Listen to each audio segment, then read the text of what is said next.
Hola, buenas. ¿Se me escucha bien?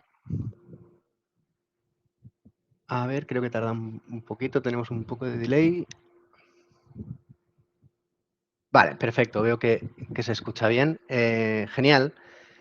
Pues bienvenidos a todos a este nuevo episodio de LambdaCast. En esta ocasión vamos a tratar la idea de cómo generar una idea de negocio con un impacto global, pero también el cómo llevar esa idea a transformarlo a un proyecto tecnológico y cómo funciona ese proceso. Entonces, intentaremos ir paso a paso mostrando todos esos puntos que veis ahora en pantalla y dar un poco de ejemplo real y de énfasis en cada uno de esos puntos para matizar ciertas cosas que quizás requieren de bastante conversación. Ya veréis que será bastante interesante. Entonces, para ello, hoy tenemos el privilegio de tener aquí a Paul Ricard. Él es médico residente de neurocirugía que decidió dar un viraje de su trayecto para convertirse ahora en el CEO y fundador de MedBrain y nos hablará de primera mano cómo ha vivido él este proceso y cómo ha realizado cada uno de estos pasos que veremos. Bienvenido, Paul. Muchas gracias por estar aquí. A ti, muchísimas gracias, Alex. Buenas tardes a todo el mundo. Genial, pues como tenemos mucho de qué hablar y seguro van a surgir muchas dudas y vamos a indagar muchos temas, ¿qué te parece si empezamos cuanto antes? Empezamos ya por el primer punto que teníamos en mente un poquito discutir, que es al final cómo nace una idea, ¿no? Cómo se detecta un problema real, cómo se matizan esas necesidades que necesitan que tiene ese problema y cómo se da una respuesta o una solución o una propuesta de valor a ese problema. Cuéntanos, Ujú. ¿cómo lo has vivido tú en MedBrain? ¿Cómo lo has visto desde cero, desde el minuto uno, hasta donde estamos ahora? Sí, bien, pues es cierto que, bueno, hay muchísimo del que hablar, ¿no? Porque este proceso de, digamos, hacer evolucionar una idea a una empresa constituida con un modelo de negocios, con un producto a testear, etcétera, bueno, hay mucho paso y mucho objetivo por conseguir en todo este proceso, ¿no? Pero sí que es verdad que yo diría que hay unos pasos inherentes a todo proceso de innovación y que sí que, aunque los detalles son distintos para cada tipo, bueno, para cada sector y para cada tipo de empresa, sí que el proceso de innovación tiene digamos, unos pasos que son para todos igual, ¿no? Y ahora entrando en tu primera pregunta, digamos que el primer paso de todo proceso de innovación creo que sí que es reproducible o extrapolable a cualquier tipo de empresa, a cualquier tipo de proyecto, que es el de identificar un problema. Yo creo que no existe una generación de una idea sin una clara identificación de un problema. Entonces, como has introducido, lo has introducido un poquito, mi fase de identificación de problema en este proceso de innovación fue cuando yo estaba durante, bueno, plena pandemia de COVID, trabajando de residente de neurocirugía en el Reino Unido, en un hospital en Londres.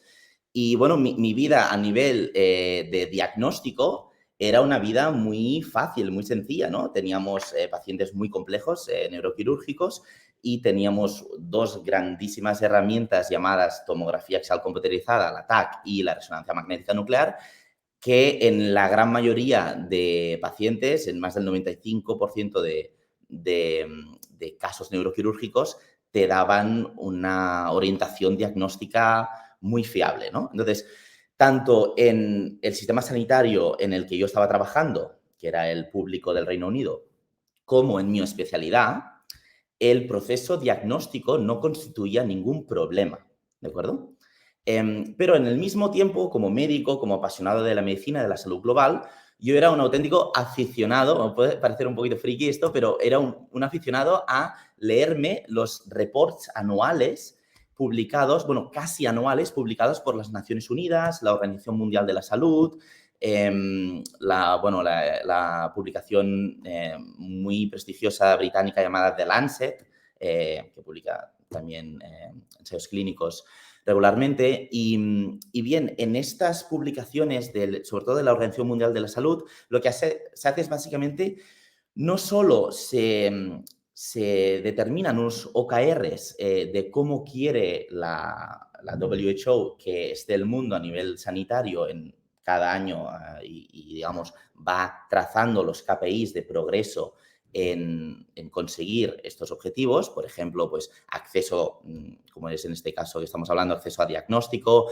acceso a ciertos terapéuticos, acceso a planes eficientes de salud pública, etcétera. Entonces, en estos reports, específicamente el report de la Organización Mundial de Salud del año 2019, se especificaba algo que yo vi muy alarmante y que coincidía con la publicación de The Lancet, que también me estaba leyendo con mis compañeros del trabajo, y era que más de la mitad de pacientes del mundo, de hecho, ni pacientes, incluso gente sana, más de la mitad de población mundial total, más del 50% no tenía acceso a recursos diagnósticos básicos. Ya no es que no tengan acceso al recurso diagnóstico que necesiten cuando se ponen enfermos, sino que los recursos diagnósticos más básicos, los que luego hablaremos que en nuestra jerga en Lambda Loopers Medbrain llamamos los simple tests, ¿no? Pues no hay disponibilidad de este recurso diagnóstico en más de 150 países de los 193 países del mundo, en más del 50% de la población humana. Acabamos de entrar de pleno en el primer paso del proceso de innovación. Creo que es muy fácil identificar que esto es un problema. No hay acceso universal a diagnósticos, no hay acceso universal a maquinaria diagnóstica y ahora hablaremos de esas mismas publicaciones muy fiables y hay muchas más y en la lista de referencias tenemos muchísimas por si quieren consultar, pero sobre todo me centro en The Lancet y en la OMS, Organización Mundial de la Salud, que explican las potenciales razones principales por las que tenemos este problema, ¿no? Entonces ya hemos identificado un problema. Más de la mitad de pacientes no tienen diagnóstico. Dime, Alex. Claro, no, y aparte es importante matizar que tienes la validación mediante estos ensayos, publicaciones, reports de estas organizaciones, OMS, Naciones Unidas, y eso te valida que no es un problema aislado, que no es un problema puntual que se puede dar o que puede estar muy, muy, muy localizado, sino que es un problema global, ¿no? Que es de lo que al final puede surgir una solución de impacto global, más allá que solucionar algo puntual, muy necesario. Totalmente, es que estoy totalmente de acuerdo. De hecho, es cierto y está constatado en estas mismas publicaciones y en una cosa llamado el GHO, que está en internet en la página de la OMS, que es el Global Health Observatory, y en el que se puede ver, se puede leer lo que acabas de comentar tú, que no es un problema aislado, sino que es un problema completamente global. ¿Por qué? Porque puedes entrar en cada uno de los países, cada país individual, puedes leer el perfil nacional del país y puedes constatar de que estos datos de falta flagrante de acceso a recursos sanitarios, o en este caso recursos diagnósticos, se perpetúa por regiones del mundo como son América Latina, toda África, sudeste asiático, etc. Entonces, no es nada aislado, desafortunadamente, y sí, si desarrollamos, y ahora hablaremos más específicamente, pero si desarrollamos una herramienta digital a coste marginal cero, para solucionar un problema global, pues podemos soñar con tener un impacto global, por supuesto, y podemos trazar, más que soñar, trazar estrategias de entrada a mercado a nivel global, ¿no? Pero ya hablaremos un poquito más de detalle de esto en unos minutos, pero creo que está muy bien, ¿no? Si vamos como cronológicamente por el proceso de innovación, ¿no? Sí, sí, Estamos en exacto. el... Mucha gente diría que en el paso más importante, que es el de identificación del problema, ¿no? Entonces, estas publicaciones que comentamos dicen, bueno, ¿por qué más de la mitad de los seres humanos no tienen un diagnóstico, ¿no? Aparte comentan de que la mayoría de países del mundo, una vez tienes un diagnóstico confirmado, para las enfermedades sobre todo más prevalentes que existen, tienen una estrategia terapéutica accesible, incluso en esos países menos desarrollados a nivel sanitario.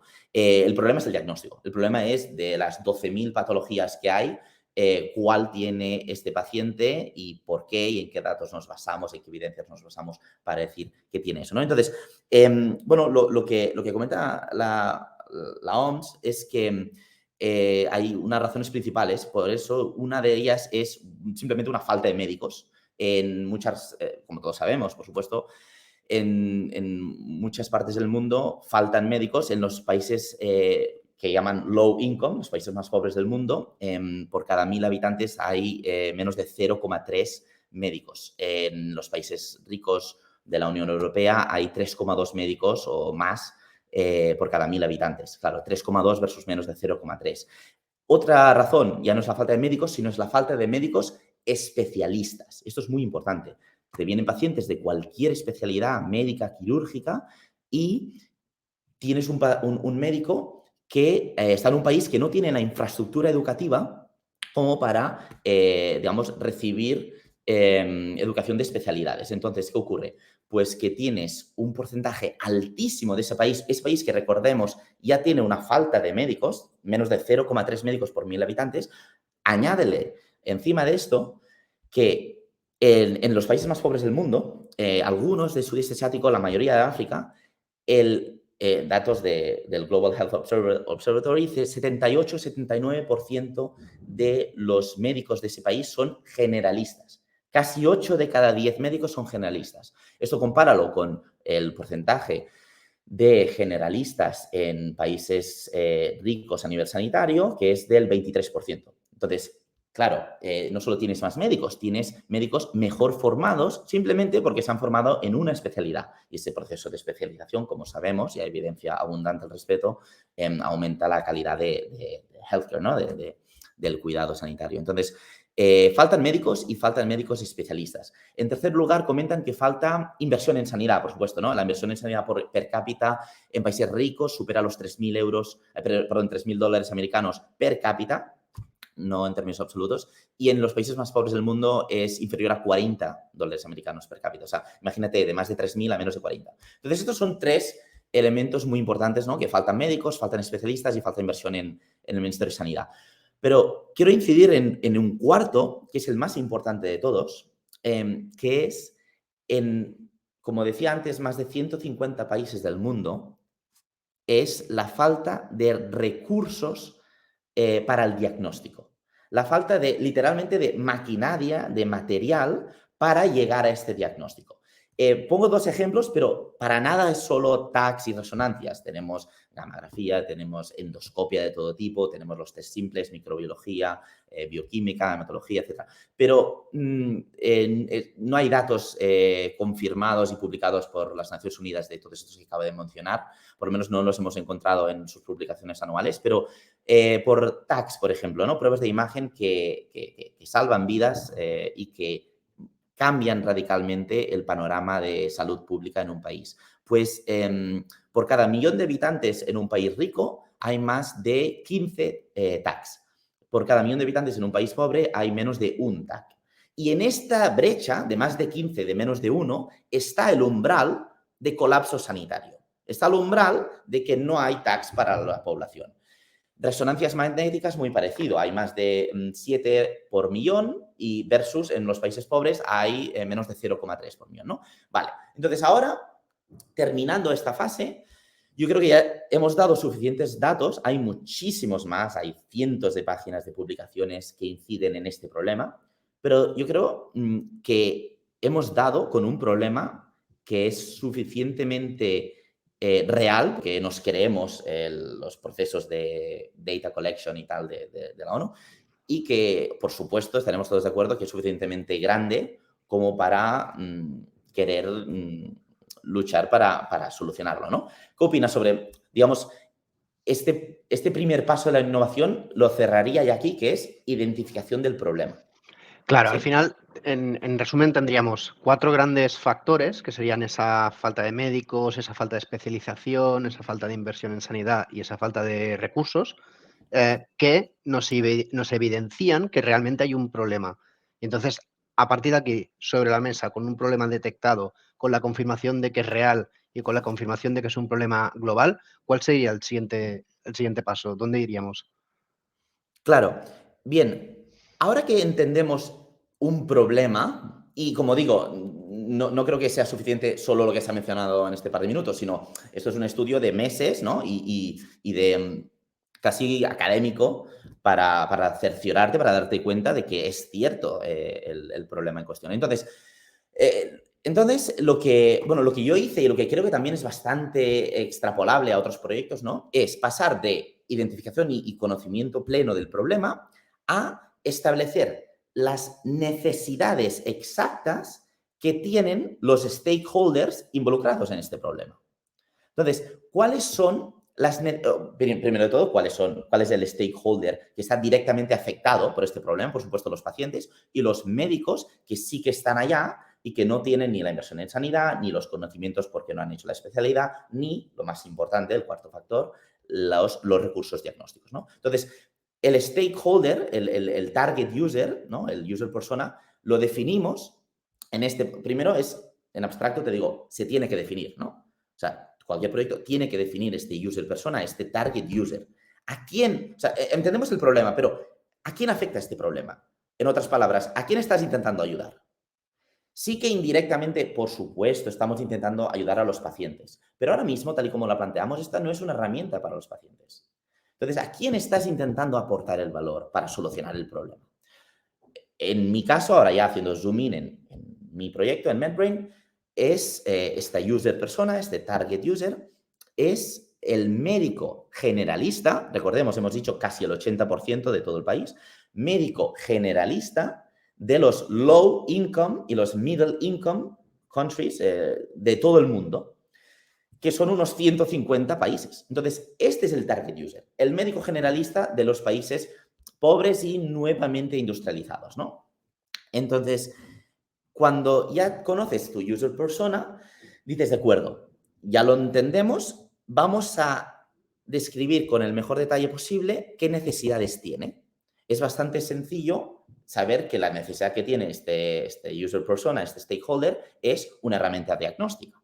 Pero claro, ¿qué necesidades específicas de diagnóstico?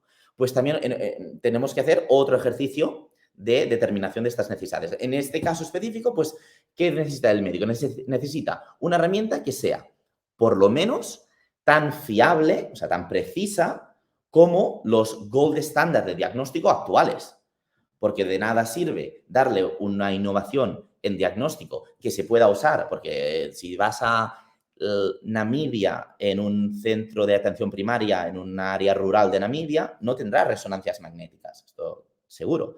Pero es que si lo sustituyes por una herramienta diagnóstica que sí te puede aportar un diagnóstico, pero no es preciso, y hay una brecha increíble entre sensibilidad y especificidad respecto al gold estándar de diagnóstico, no te ha servido para mucho y estás poniendo también en peligro un proceso clínico.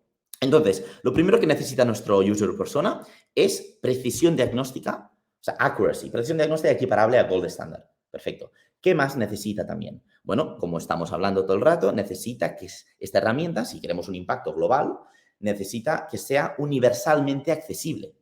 Universalmente accesible, que ahora mismo no lo son las herramientas que existen en el mundo, ¿no?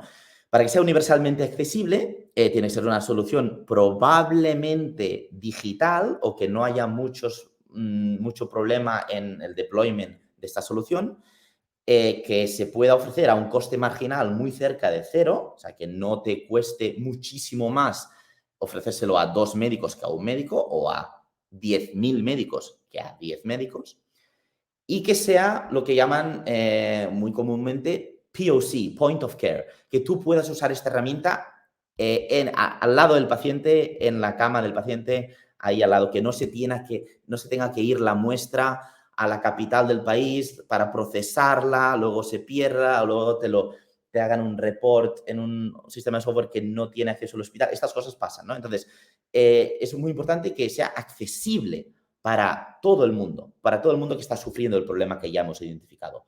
Aparte de accesibilidad, necesitamos lo más importante de todos, que es que sea universalmente asequible, affordable, ¿no? Que todo el mundo, independientemente de, o sea, todo el mundo involucrado en este problema, independientemente de su poder adquisitivo, pueda consumir el producto o el valor que estás ofreciendo. Y finalmente, en un sistema sanitario, un conjunto de sistemas sanitarios que están completamente colapsados, necesitas que sea un diagnóstico rápido.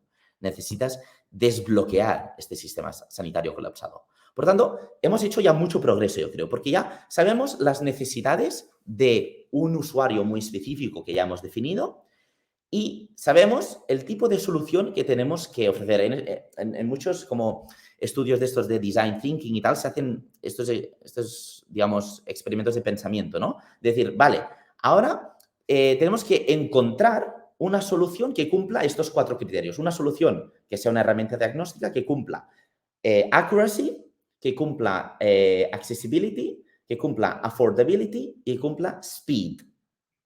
Y ahí es donde creo yo, ya tenemos toda la información para ponernos manos a la obra a innovar.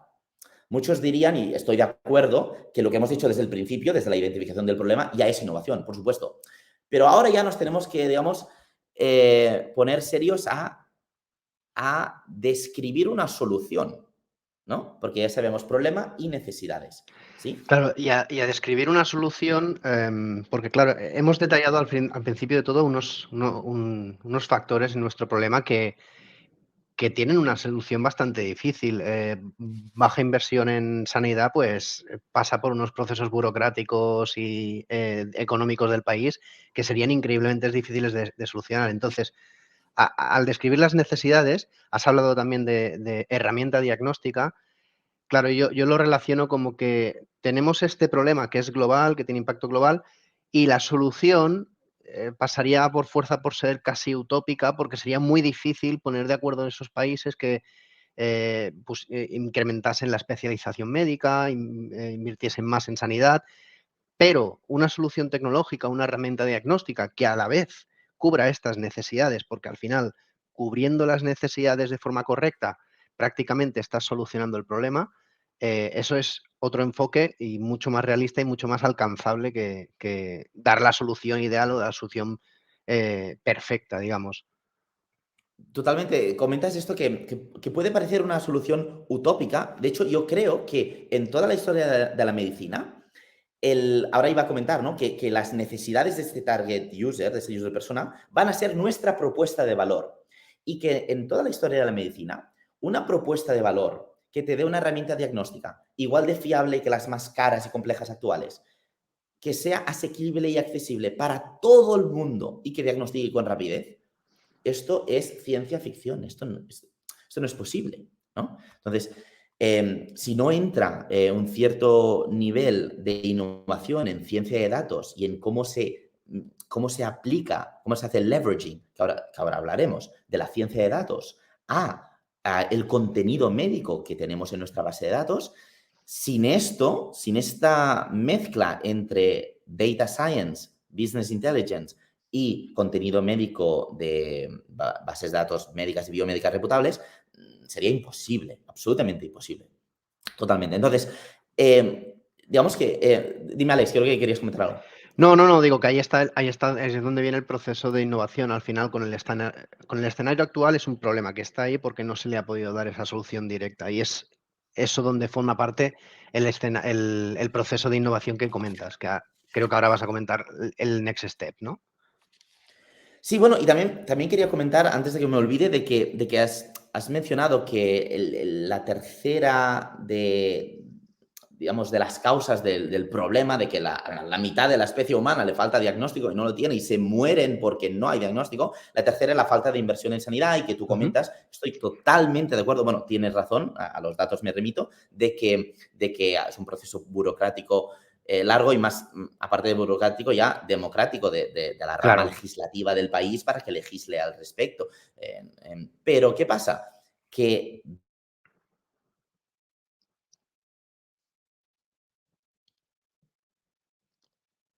Ay, no sé si se te ha cortado un poco, al menos a mí.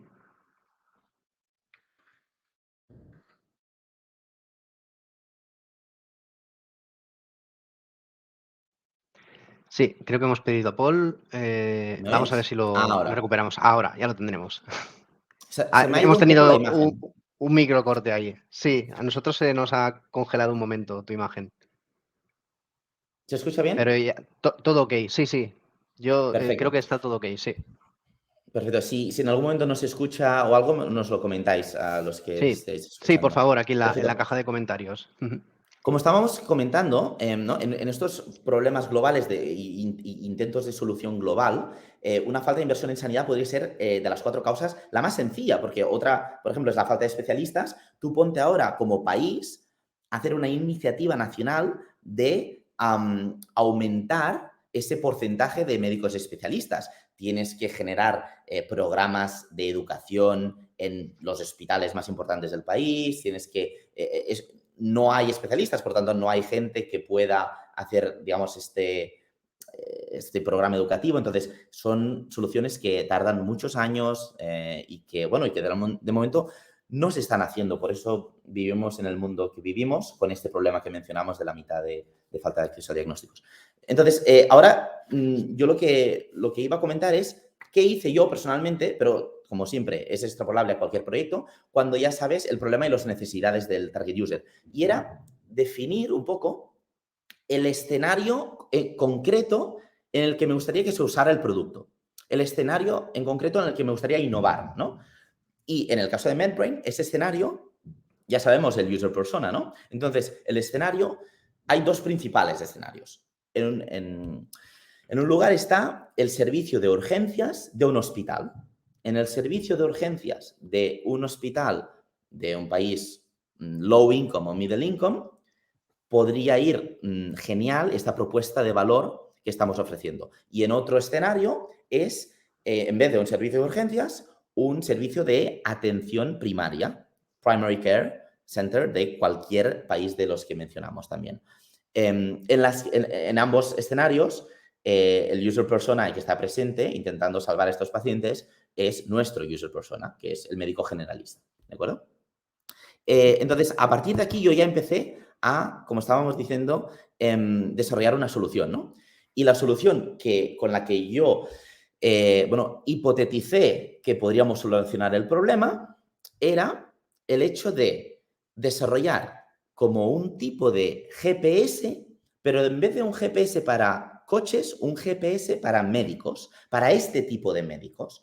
Un navegador clínico que guíe a estos médicos a través de cada paso del proceso clínico.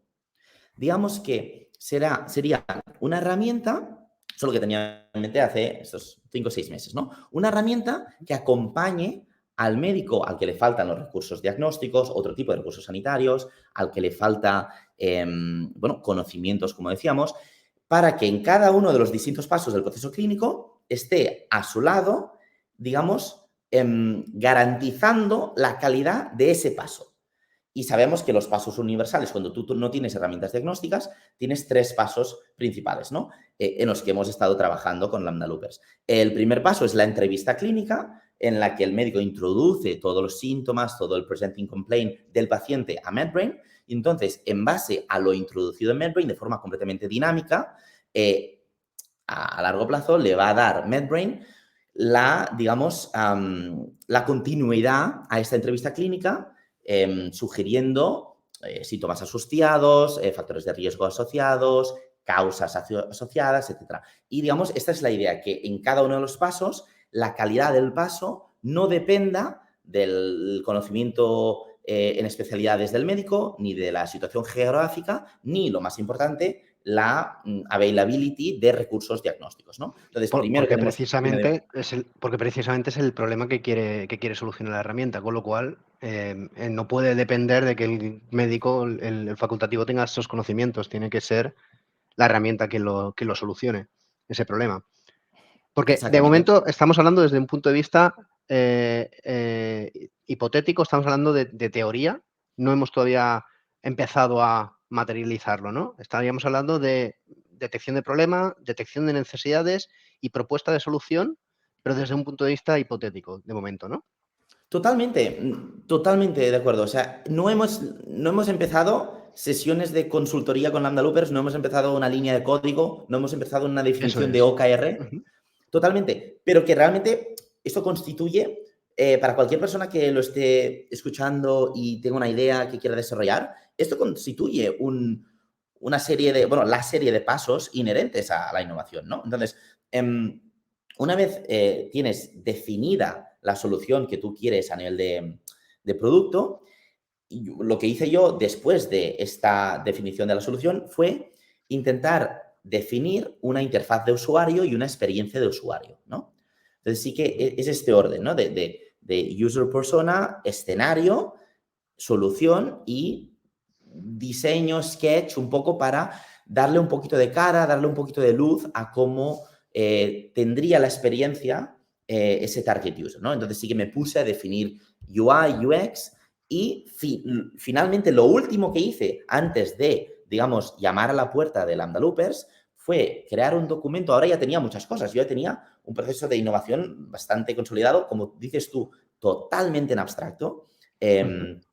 Y que terminaba este proceso con un prototype document, un documento de definición del producto que me gustaría crear, en el que yo simplemente le puse un listado de features que me gustaría que existieran en el producto y describí en detalle cada una de esas features. Con ese compendio de elementos, digamos que me puse en contacto con vosotros, con Lambda Loopers, y ahí empezó el proceso de, bueno, siguió, digamos, el proceso de innovación, pero empezó el proceso aún más importante de materialización de todo Exacto. este ideario. Y aquí te pregunto, también para la gente que nos esté escuchando y que pueda también tener una primera idea, ¿crees que ha sido crítico, crees que ha sido importante todo este trabajo previo de definición de problema, necesidades, solución, incluso primer prototipado, primera UX, para materializar esos conceptos? ¿Crees que habría salido como está saliendo el proyecto si no hubieses realizado todo ese trabajo previo? Buena pregunta, claro. A ver, yo creo que, por supuesto que se puede, no sé muy bien cómo expresarlo, pero se puede materializar a lo loco, ¿no? Tú puedes empezar a picar código, puedes generar un Eso es. producto y lo tienes igual y el producto va a estar ahí. Pero claro, no es lo que se debe hacer para nada, por supuesto, porque necesitas intel, necesitas información constatable y verídica del hueco en el mercado, del market niche, de las necesidades, de a quién vas a ayudar, de quién quieres tú que use ese producto una vez sea real. Entonces, creo que sí que... Un momento, tenemos que explicar esto también, porque respondiendo a tu pregunta, fue muy útil este proceso que acabamos de describir desde el principio, pero es que fue muy útil también, y ahora creo que hablaremos de ello, pero muy útil, el proceso también de innovación y también de conceptualización y preparación de los objetivos antes de empezar a picar código, que este proceso lo hicimos juntos con Lambda Loopers durante todas las sesiones de consultoría, ¿no? Entonces, este proceso fue, digamos, seguro que tú puedes hablar en mucho más detalle de ello, pero específicamente con MedBrain cogimos mi documento de definición de producto y hicimos un poquito de reverse engineering y dijimos, bueno, vamos un poquito a nivel de, no de innovación, no de features, a nivel de estrategia, Exacto. vamos a empezar de cero.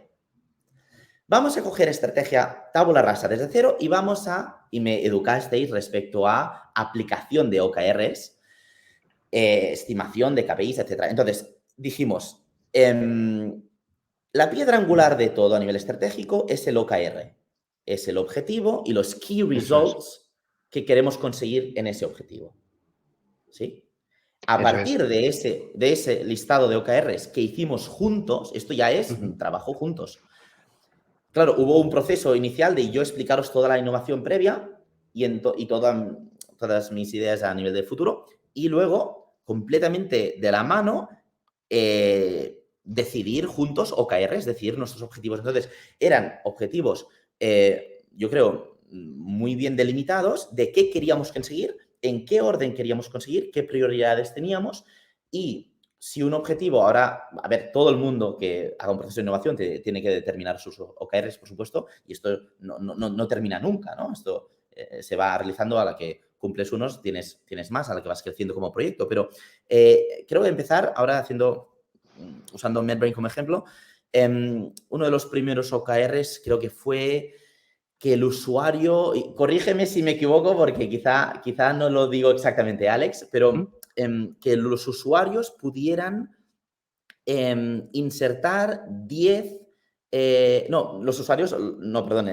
disculpa, no los MedBrain usuarios. Staff. El MedBrain Staff, exactamente. Que el MedBrain Medical Staff, los médicos encargados de generar la base de datos clínica de MedBrain, que este MedBrain Medical Staff pudiera insertar 10 disease articles, 10 enfermedades en la Eso es. plataforma, ¿no? Eso es. Ese fue Esto... el primero de todos. Y además, déjame matizar que a mí me gustaría recalcar que lo que has dicho que es importante, para mí sí que es muy crítico que hayas tú realizado ese trabajo previo, porque yo recuerdo en las primeras sesiones de consultoría cuando nos sentamos, fuiste capaz de transmitir muy bien la propuesta de valor que tenías, el problema del que estábamos ahora hablando, y con toda esa información que teníamos desde un primer momento, para nosotros también fue muy fácil trabajar juntos de forma colaborativa para crear esos objetivos desde el punto de vista estratégico y no solo eso, sino saber a cuál apuntar primero y saber trazar un roadmap con esos objetivos. Lo cual creo que hace muy crítico, creo que es muy crítico para que el desarrollo del producto, ya no solo del proyecto, sino del producto que queremos dar como solución, funcione bien, porque si no, no tienes una hoja de ruta, no tienes un norte al que apuntar y no, es lo que tú dices, puedes materializar a lo loco, pero no sabrás nunca dónde vas a acabar llegando. Y cuando llegues, no sabrás si era a donde tenías que llegar o no. Entonces, creo que sí, creo que ese trabajo previo fue brutal haberlo tenido antes de las primeras fases de consultoría y sobre todo, muy importante, antes de haber picado una sola línea de código, porque al final la solución, digamos, última es ya construir la herramienta super custom para dar solución a ese problema. Tiene que pasar un proceso antes que no quede otra que materializarlo en código, ¿no? Yo creo que eso lo hemos hecho juntos y lo hemos hecho bien y lo seguimos haciendo porque al final tiene que evolucionar, tiene que cambiar y tiene que actualizarse. Y sí, desde ese momento fijamos nuestro plan y seguimos trabajando sobre ese plan. Obviamente está vivo, sufre algunas mutaciones, pero tenemos siempre un plan, que es para mí lo más importante. Y lo digo como tech lead del proyecto y como desarrollador también para cualquier otro proyecto. Entonces, quería matizar esto porque me parece crítico, me parece muy crítico. Totalmente. Creo que es importante mencionar, para quien esté también aprendiendo no solo de MedBrain, no solo del proceso de innovación, sino también aprendiendo sobre Lambda Loopers, si yo no hubiese venido, no hubiese llegado con este proceso de innovación ya, digamos, bastante sólido de definición de problemas, necesidades, stakeholder, user, persona, etc., en Lambda Loopers también, digamos, también tenéis la capacidad para realizar este proceso, porque también me ayudasteis mucho a definirlo un poquito mejor, estos pasos que yo ya traía hechos por, bueno, no solo por mi experiencia como médico, sino por lo que comentamos desde el principio, ¿no? Las publicaciones de la ONU, etc. Entonces, no es solo picar código y no es solo determinar OKRs, ¿no? Hay un trabajo, digamos, a priori que muchos diríamos que es el más apasionante que hay, ¿no? Porque todo es posible en ese momento y es casi académico, como he dicho antes, porque es investigación, sí. Exacto, entonces, como estábamos mencionando, ¿no? El primer OKR fue, también me gustaría separar la O del KR, ¿no? El objective del key result. Exacto, sí, importante también. El objetivo primero, y creo que puede servir como un buen ejemplo, fue, queremos que el MedBrain Medical Staff inserte contenido médico en la plataforma. Y nuestro key result fue 10 enfermedades que nosotros en MedBrain llamamos disease articles. Exacto. Esto ya era un OKR. Y aquí ya estaba todo, yo creo, bien definido. Entonces, a partir de aquí se crea la épica, también llamada la iniciativa, ¿no? Que yo creo que estaría muy bien si tú también hablas un poquito más de detalle de las épicas iniciativas, pero lo menciono yo a nivel de ejemplo. En MedBrain, la épica o la iniciativa para conseguir el objetivo de insertar 10 enfermedades en la plataforma, pues fue desarrollar una serie de features que llamamos el disease article en el backend, creo, ¿no? En el back office.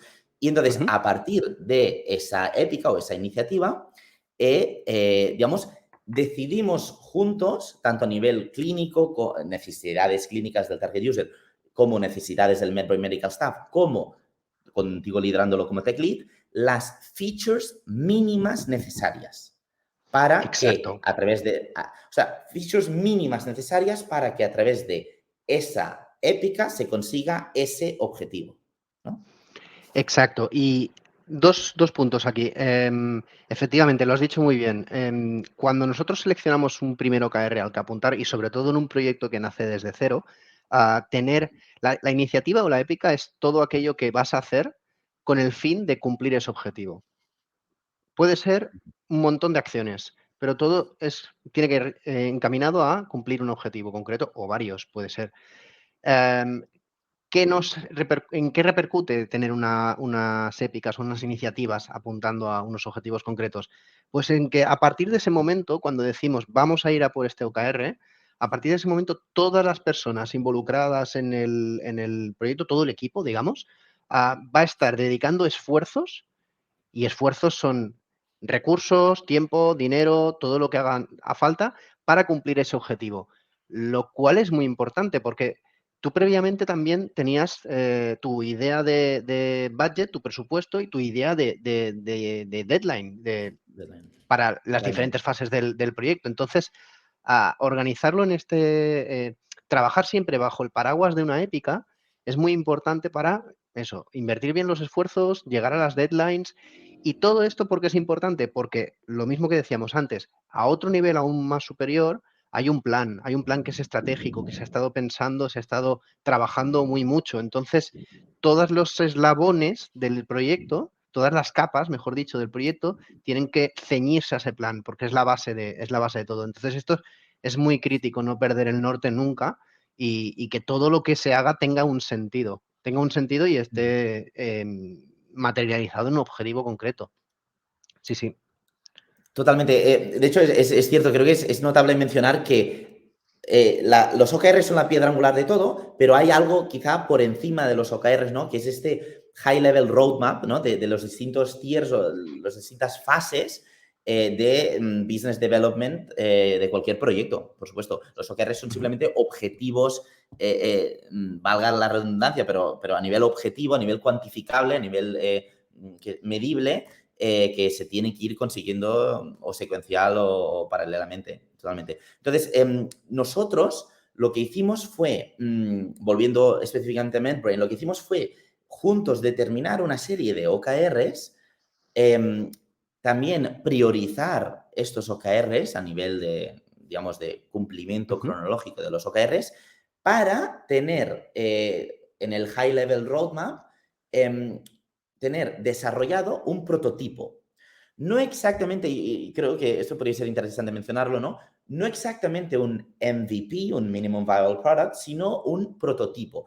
¿Cuál sería la diferencia, no? Dime, Alex. Exacto, justo eso te quería preguntar. ¿Cómo diferenciarías un prototipo, algo que se está construyendo como para validar esas hipótesis que hemos hecho? Porque recordemos que un OKR es una métrica a la que llegar, pero también hay detrás una hipótesis. ¿Por qué este OKR se tiene que cumplir? Y hay un contexto en ese OKR. Entonces, el prototipo es aquello que se construye como para llegar a esos OKRs y a validar esas hipótesis.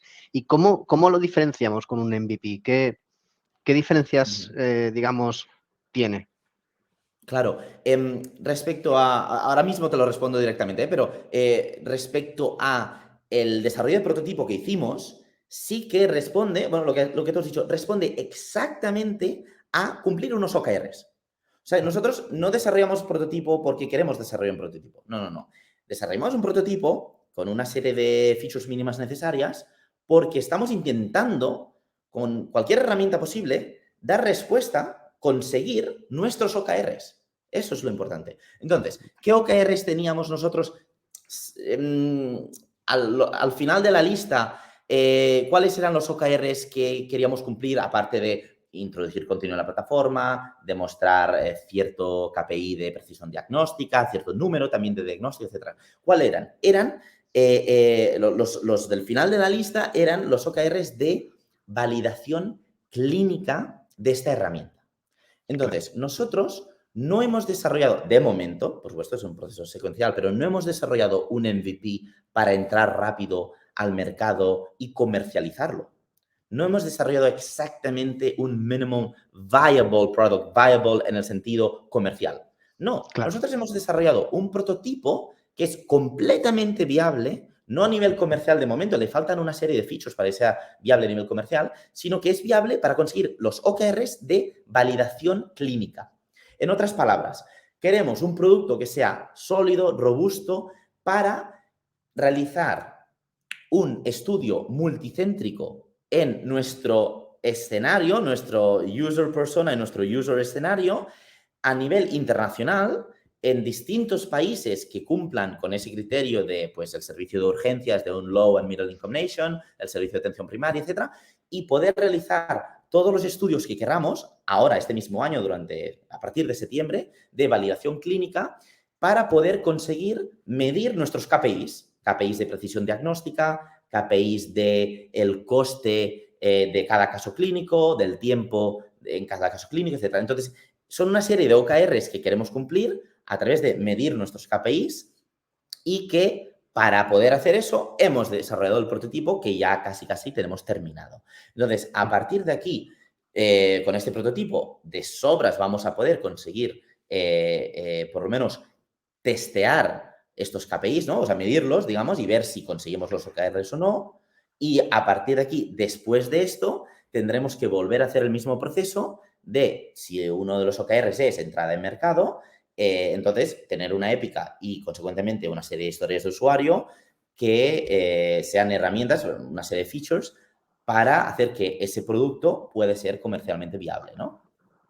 claro. Y en esas fases tan prematuras de los proyectos, claro, en primer lugar, dos puntos. El primero es que los primeros OKRs seguramente vayan a apuntar a que la herramienta sobre la cual queremos validar nuestras hipótesis tiene que poder hacer ciertas cosas. En nuestro caso, poder insertar disease articles, poder insertar sintomatología, poder tener un MedBrain Staff, poder tener un back office, una presentación en el frontend. Todas estas cosas, como partes desde cero, los primeros OKRs tienen que ser para conseguir ese mínimo prototipo, que cuando ya lo tienes, lo que tú dices, para tú poder validar que tu propuesta de valor y tu solución es viable para conseguir, o sea, podemos alcanzarla. Ahora que ya tendríamos el prototipo, tenemos que buscar aquella forma de medir. Es decir, antes de decir necesitamos conseguir una precisión diagnóstica del 100%, tenemos que poder medir nuestra precisión diagnóstica. Con lo cual, todos los esfuerzos tienen que ir a poder medir, primero poder metricar esa precisión diagnóstica y después ya fijarnos un objetivo diana al que apuntar. Esto creo que se puede, y corrígeme, pero creo que se podría extrapolar a cualquier otro proyecto. Al final, tú has detectado tienes una propuesta de solución y deberías apuntar primero a un prototipo que pueda validar que esa propuesta de solución se puede llegar a conseguir antes que ir a buscar un MVP, ¿no? Esto es así, ¿no, Paul? Sí, por supuesto. Por lo menos es la estrategia que yo he querido seguir desde el principio y creo que es la forma más prudente de hacer las cosas, ¿no? Es un proceso de innovación tan complejo. Creo que es muy interesante que contemos más en abstracto y luego también con MemBreak como ejemplo la diferencia entre el OKR y el KPI, ¿no? El Key Performance Indicator. Todos los objetivos, como has dicho tú, tenemos que poder, de una forma o de otra, cuantificar o, en otras palabras, medir si hemos conseguido el objetivo o no lo hemos conseguido. Y no solo esto, sino cuantificar hasta qué punto hemos conseguido el objetivo. Exacto. Entonces, hasta ¿Cuán qué cerca hemos punto, estado de llegar? Sí, sí, sí. claro, o de llegar si no hemos llegado, o lo hemos pasado en un 1% o lo hemos multiplicado tenfold. Entonces, para ello tenemos los KPIs, ¿no? Los KPIs son la forma en que nosotros medimos la performance de nuestro producto comparado con el objetivo de performance que nos hemos puesto. Hemos Claro. mencionado el primer OKR, el más sencillo que teníamos, ¿no? Que era de insertar 10 disease articles en la plataforma. El OKR, el Key Result, es 10. Está definido, es 10. Entonces, si nuestra librería médica, que ahora ya en poco tiempo tendrá 100, 125 disease articles, eso en ese momento, en el tiempo en el que se calcule, es nuestro KPI. El OKR era de 10, el KPI es de 125, ¿no? Yendo a temas mucho más importantes, a nivel de mercado, la herramienta, y aún no hemos hablado de validación específicamente, pero a nivel de mercado, la herramienta validada clínicamente más precisa del mundo de software tiene unos KPIs de precisión diagnóstica sorprendentemente bajos del 61%. Esto es un ejercicio hipotético, ¿no? Este podría ser el top número 1 del mercado ahora mismo, que es el 61%, este podría ser nuestro OKR de precisión diagnóstica. Objetivo, queremos poder medir nuestra precisión diagnóstica o queremos tener la precisión diagnóstica más elevada del mercado, ¿de acuerdo? ¿Cuál es el key result? 61% de precisión Ahí, exacto. diagnóstica. Vale. Exacto. Y ahí Pero ¿cuál fijas es? un número concreto que puedes, en un momento dado, llegar a marcar como conseguido o no conseguido, en el momento en que también estratégicamente se fijan las deadlines que tenemos como máximo para llegar a conseguir ese objetivo, porque si no también sería un poco un desvío de recursos que a lo mejor no nos interesa. Totalmente. Incluso para un objetivo, creo que podemos tener varios key results. Por ejemplo, puede ser Exacto. un objetivo que diga que queremos tener una precisión diagnóstica superior superior a la media del mercado. La media del mercado es del 36%, que es muy baja, pero podemos decir que un key result es tener digamos, más de un 36% en el top 1 del diagnóstico diferencial, digamos, de las enfermedades que MedBrain te propone, pero tener más de un 90% de precisión diagnóstica en el top 10 de patologías que te sugiere, ¿no? Entonces, puedes tener distintos key results.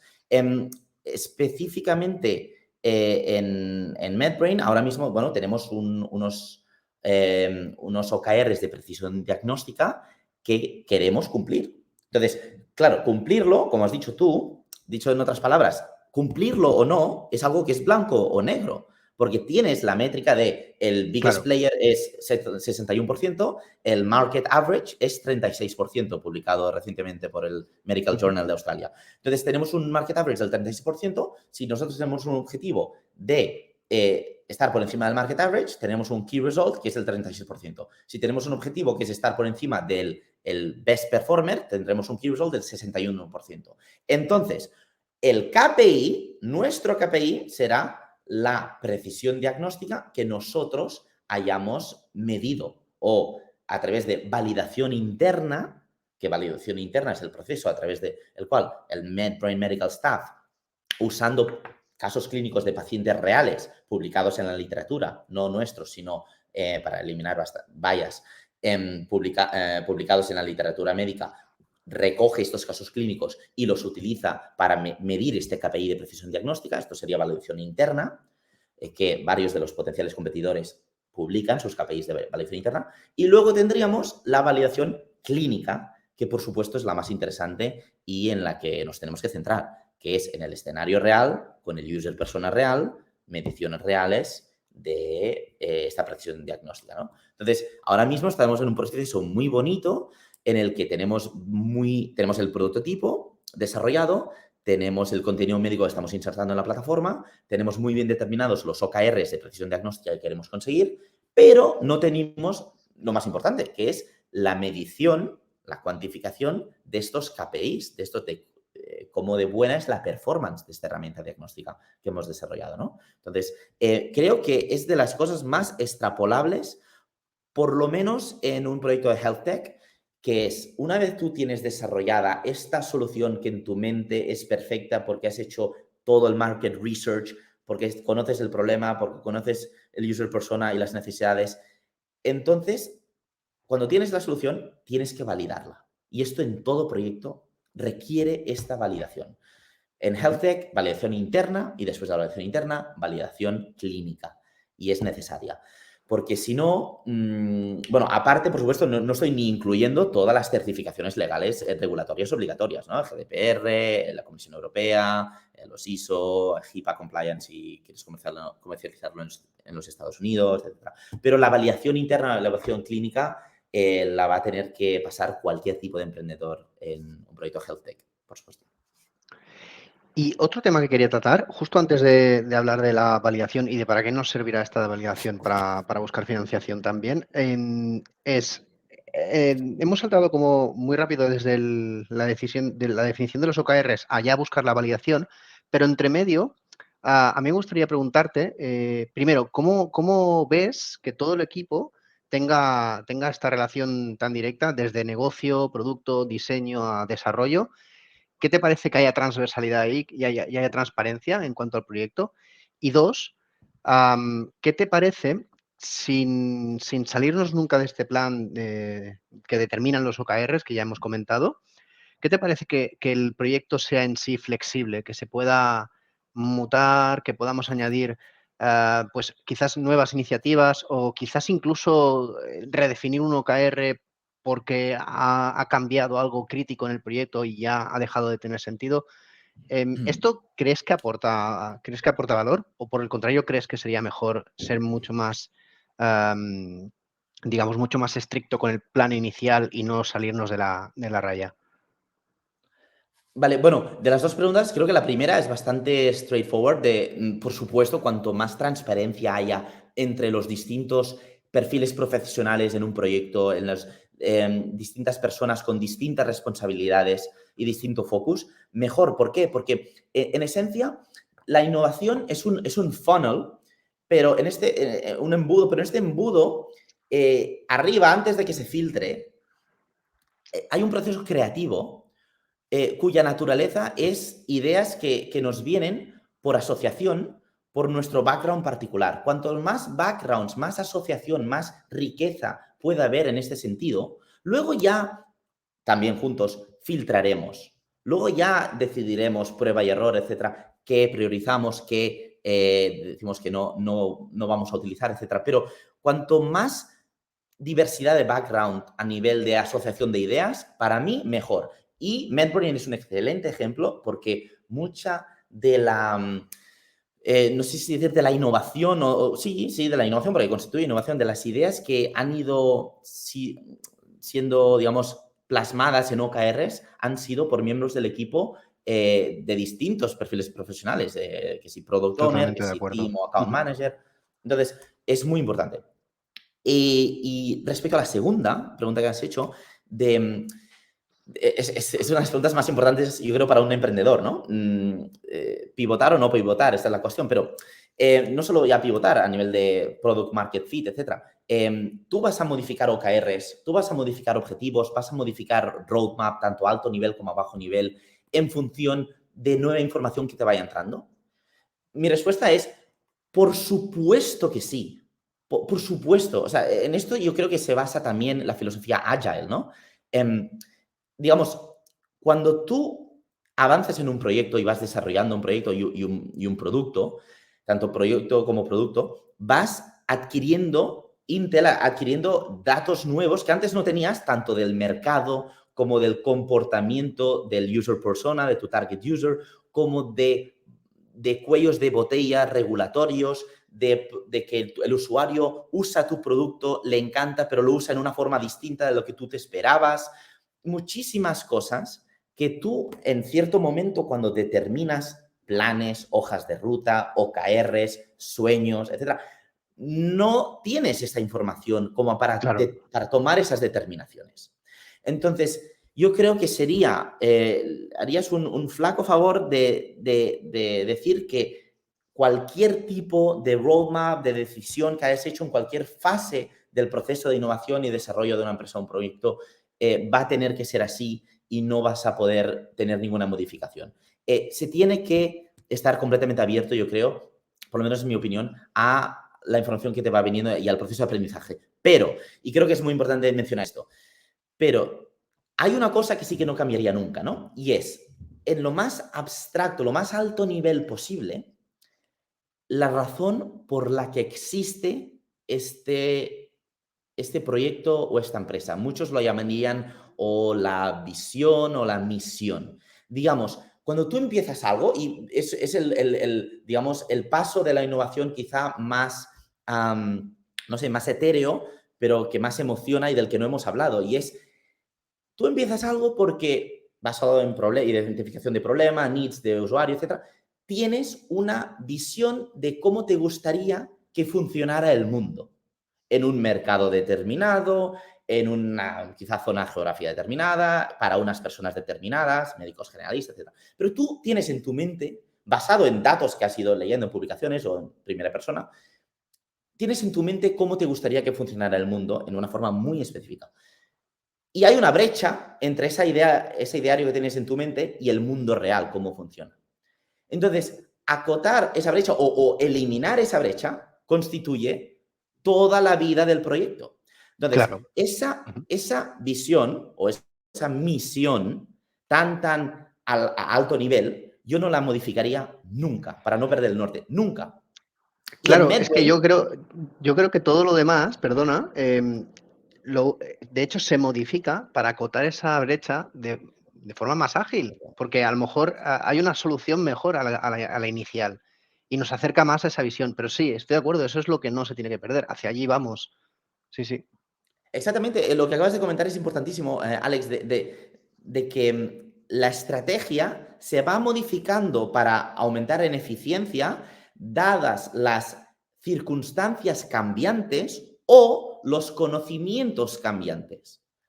Pero lo que tienes en tu corazón, que es el mundo que tienes que realmente hacer transformar en una realidad, sí que es cierto, basado en datos objetivables, pero igualmente lo que tú quieres conseguir, eso no lo cambies nunca, porque Claro. esa es la razón de la existencia de tu proyecto. Y volviendo, como siempre hacemos, al ejemplo práctico de MedBrain, es muy sencillo cuál es el nuestro. Y es diagnóstico de calidad, acceso universal para todo el mundo, ¿no? State of the art diagnostics, universally available, ¿no? Entonces, eso no va a cambiar nunca. Las herramientas o las estrategias o los recursos que utilicemos para llegar a ese mundo, encantado de aprender y de cambiarlos día a día. Perfecto. Sí, sí, completamente de acuerdo. Y además creo que intentamos todo el equipo y contigo, Paul, trabajar así a diario, con esa visión muy clara y también con esos valores. Pero es que además ocurre también a nivel técnico. Es que a nivel técnico ocurre lo mismo. Si tú tienes esa visión vas ganando ese conocimiento, quizás lo que planteabas al principio acaba de cambiar por X razón, por escenario, por circunstancias, y lo planteas de una forma, y eso es que un proyecto esté vivo, que al final es lo bonito y lo que además es más efectivo, que un proyecto esté rígido, y hablo de un proyecto, puede ser un código incluso, que esté rígido, no esté abierto al cambio, esté fuertemente cerrado, no aportará nada a largo plazo, porque no se va a adaptar. Y que no se adapte está abocado casi al fracaso. Totalmente. Vale, nos queda muy poquito tiempo. Bueno, de hecho ya nos pasamos 3 minutos, pero ¿qué te parece dar una pincelada a la parte final, que es esa búsqueda de financiación, cuando ya hemos llegado hasta aquí, cuando ya hemos materializado esa idea inicial? Es que me parece importante este punto comentarlo, porque hay diferentes estrategias, ¿no? Aquí, entonces, cuéntanos, Paul, ¿cuándo es el momento? ¿A quién deberíamos acudir? ¿Qué es la búsqueda de Ujú. financiación? ¿Por qué es necesaria? Vale, excelente. Creo que nos tenemos que remitir otra vez, como siempre, a los OKRs, a nuestros objetivos. Los objetivos que hemos, basados en todos los datos que hemos tenido, toda la Business Intelligence, que hemos decidido consolidar. Entonces, ¿qué ocurre? Nosotros tenemos una serie de OKRs. Cuando cumplamos los OKRs de desarrollo de prototipo, de validación interna, validación clínica, hay ciertos OKRs después que son distintos. Son OKRs de crecimiento, en particular, pues de entrada al mercado, de partnerships con empresas más grandes que nos ayuden a distribuir nuestro producto, etcétera, etcétera. Entonces, nosotros, bueno, ahora hemos determinado hace poco una serie de growth OKRs, ¿no? De OKRs de crecimiento. Entonces, estos OKRs de crecimiento queremos empezar a cumplirlos a partir de Q1 del 2023. Entonces, A partir de ese momento y en los 18 meses sucesivos, queremos cumplir una serie, que no hace falta ahora mencionar uno a uno, pero queremos cumplir una serie de OKRs de crecimiento. Entonces, ¿cuál es el proceso que hemos seguido? Es bastante sencillo, ¿no? Pero como siempre veréis que empieza por el OKR como piedra angular de las acciones que tú tomas, tanto a nivel de producto como veremos ahora a nivel de business development o a nivel de proyecto. Claro. Sí. Tenemos los growth OKRs bien determinados que queremos cumplir de enero de 2023 a, bueno, pues a la mitad de 2024, ¿de acuerdo? Entonces, tenemos que hacer una estimación de todo el tipo de recursos que vamos a necesitar consumir para cumplir con esos OKRs, ¿no?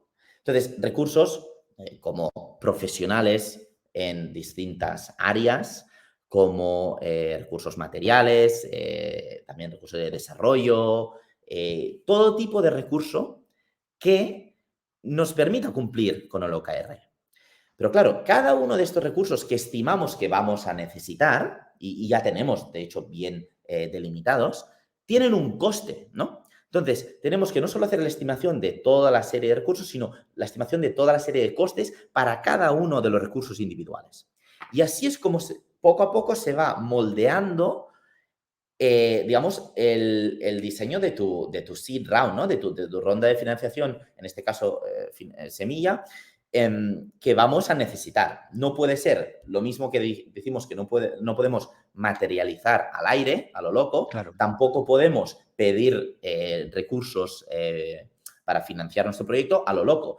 Todo tiene que ir como consecuencia de unos costes que ya hemos estimado para dar respuesta a unos recursos que vamos a necesitar porque ya lo hemos estimado, para dar respuesta a unos OKRs de crecimiento que son los que queremos conseguir.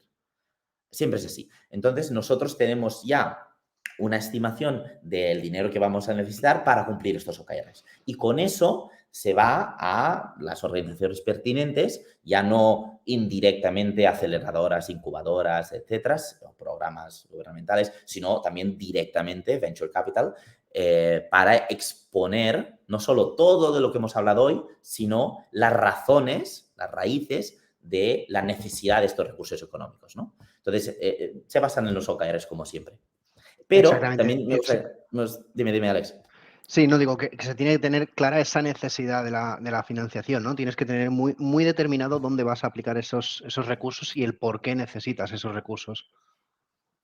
Por supuesto, también todos sabemos que en cada fase, en cada ronda de financiación, hay un porcentaje, una brecha aproximada, un intervalo aproximado de equity que se da de participaciones de tu proyecto. En principio, hay tantísimas formas de estructurar estas negociaciones, pero entonces tienes que tú también hacer un proceso de determinación de la valuation, de la... Claro. No sé cómo se dice en castellano, de la valuation de tu proyecto, ¿no? Sí, bueno, que al final es donde vas a usar esos OKRs conseguidos anteriormente que te validan esas métricas alcanzadas y que, por tanto, aportan valor a tu empresa. Es decir, no vas de vacío, ya has trabajado esa validación previamente.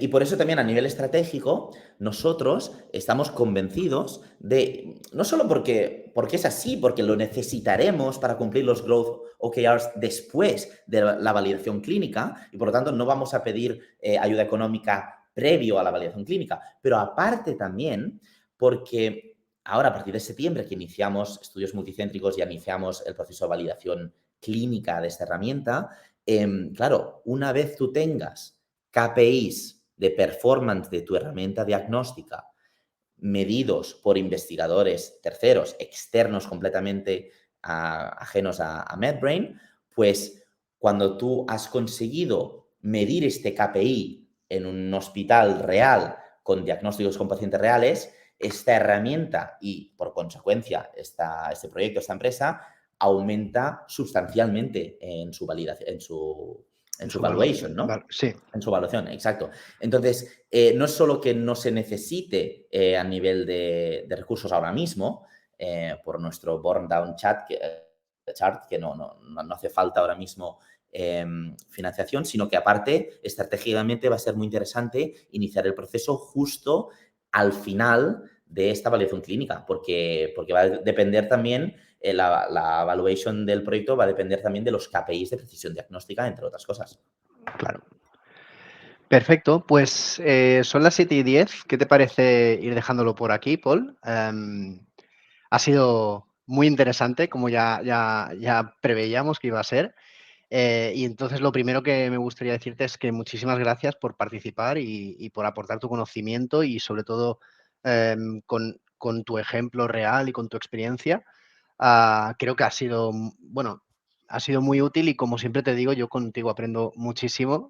Cada día que nos sentamos y tenemos esas largas conversaciones, aprendo Igualmente, muchísimo. igualmente, ¿eh?